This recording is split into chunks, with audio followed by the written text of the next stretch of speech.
I was the last of 305 Jesuits to be ordained priests.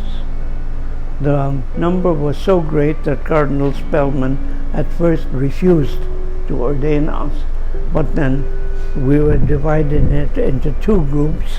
One group went to another archbishop in Baltimore, and this group, including me, went to New York to be ordained by Cardinal Spellman. I went there with my chainsaw and I cut a circular area for the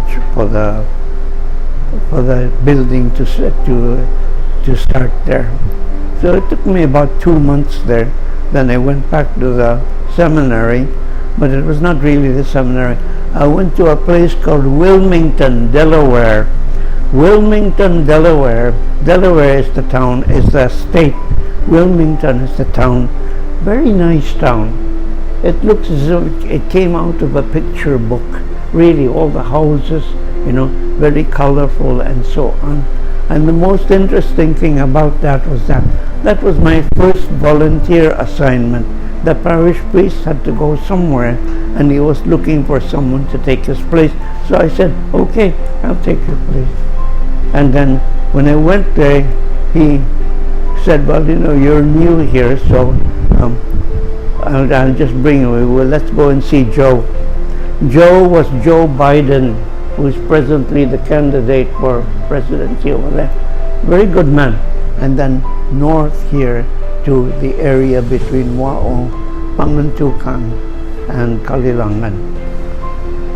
I landed there in Kalilangan and became the parish priest there after a number of very bad things that happened. The majority of the people in Kalilangan at that time were the ones who were 40 years old and older, were all from Muntinlupa. Okay.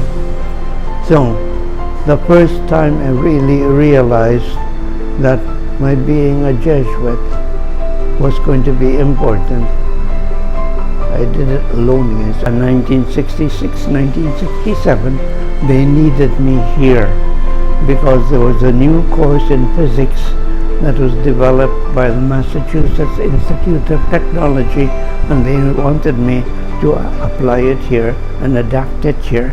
So I came here to teach. That was the beginning of my practicing being a Jesuit and being a priest. Every single day, usually almost every other week,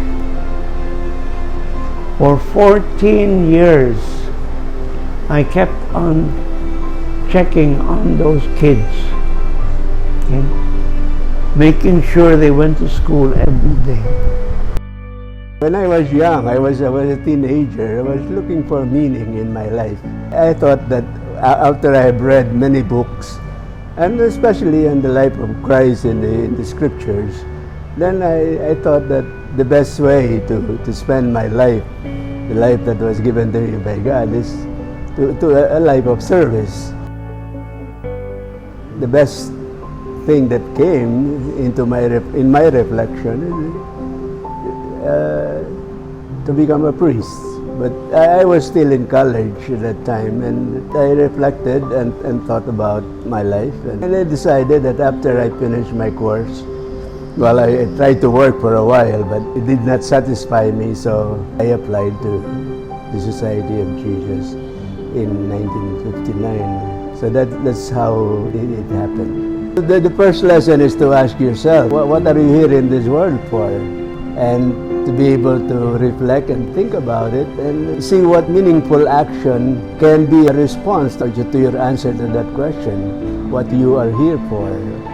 That the spiritual exercises is supposed to give us, to be able to realize in our own lives what this gift of life that I've been given, what is the purpose of it, and how can you best fulfill that purpose. It's a challenge to be able to see and discern in the living of one's life from day to day, to be able to say, is this thing that I'm doing in accordance with God's will, and is my action going to be for myself, or it's for the glory of God. And St. Paul always says that, and in everything you do it for the glory of God.